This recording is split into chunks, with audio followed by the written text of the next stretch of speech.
There I am, standing in my grandparents' house. A PlayStation is plugged into a big, heavy television.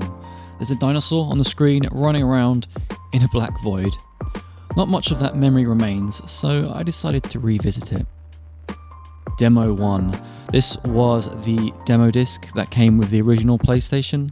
This is the original one, but kind of confusingly, Demo 1 is the name of the series of discs. There's 7, I think, barring slight regional variations. It all starts with hyperactive electronic dance music. Specs and jargon flying at your face. All it wants to do is tell you that this is impressive.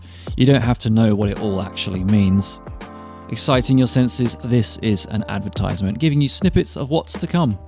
Not just what's on this demo, but also what you'd get if you purchased any of the full versions of these games.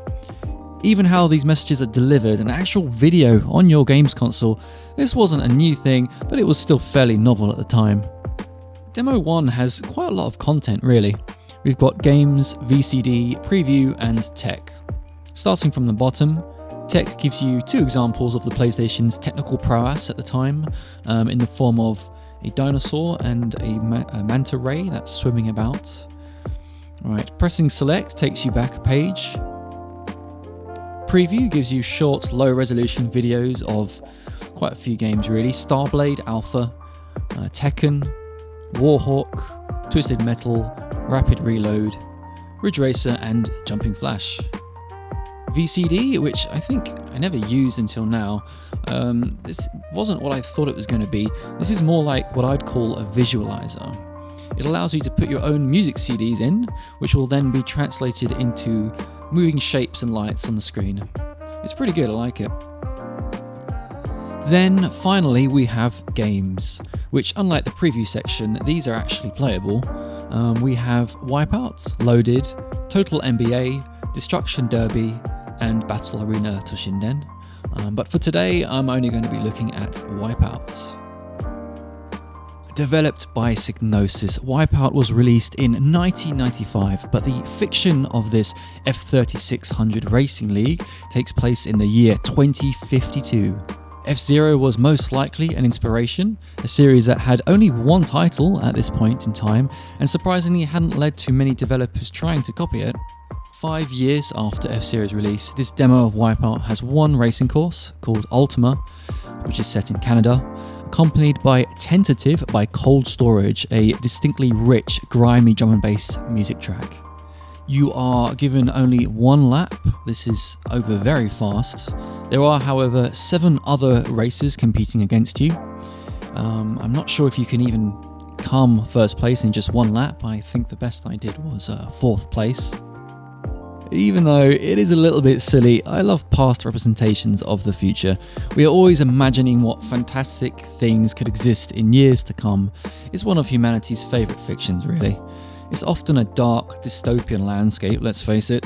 This game is relatively dark. The low polygon counts and low resolution textures really do stand out now, but I like this sharp, angular look to all the tracks and vehicles. Racing in 3 dimensions, jumping off ramps, flying into the air. It's hard to be impressed now, but back then, you'd rarely get this at home. Arcade centres were still popular in the mid-90s with their technologically superior games, but it was still impressive to have something close-ish to that at home, in the form of titles like Wipeout. The PlayStation success was the beginning of the end for the arcades though. There were several factors. One was that arcade games were graphically supreme, but consoles and PCs were steadily catching up.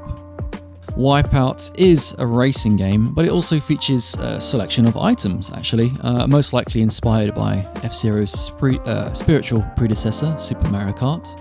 An item is activated when you pass over a brightly coloured icon. It's kind of a star icon on the track. It's interesting to note that within the fiction, all the items are actually already on your craft. Technically, you aren't picking them up. A voice, I assume coming from your craft, will warn you of incoming attacks by simply calling out the weapon's name. This is a nice touch. Blue arrows on the floor boost your speed up to maximum acceleration, but I don't think you can exceed that. In no time you'll be whizzing down the track, passing billboards at breakneck speeds. The sound effects for things such as the engine, weapons and collisions are pretty low in volume. It feels like the game might be kind of unfinished at first, but you get used to it, and it's probably an intentional way to give the feeling that you're floating in a sci-fi style craft. I like how when you pass over the bridge, an echo effect is applied to the music. This works better in the full game though, when you're going through tunnels. Kind of makes more sense to me. Oh, danger sign. Better watch out for that. Actually, I kind of find that a bit funny because I don't think there's any collision detection on that ceiling. I once picked up a turbo boost item and I flew right through it, so there's no danger there at all. I'm almost done, but for any Wipeout fans out there, I'd like to recommend something. Some years ago, I discovered an awesome website called Phobos Lab, where creator Dominik Zabluski had reverse engineered Wipeout. I'll leave a link in the description because this site is great. He does lots of different things, other things as well. He's made his own games, that kind of stuff. But he wrote about the process of getting the Wipeout data off the disk. This was, how he was reverse engineering it. But the main attraction is the model viewer that simply runs in your browser. This allows you to fly through the courses or even view them from far above. Being able to view the crafts, logos, and courses like this was not something you could do freely in the actual game. Apparently, Wipeout is a great series. I haven't properly sat down and played the sequels. Maybe I should do that. I've heard the series has improved with each iteration. The Wipeout segment of this demo is very short. Maybe I should have, just reviewed the full game, but that might be something I could do in the future.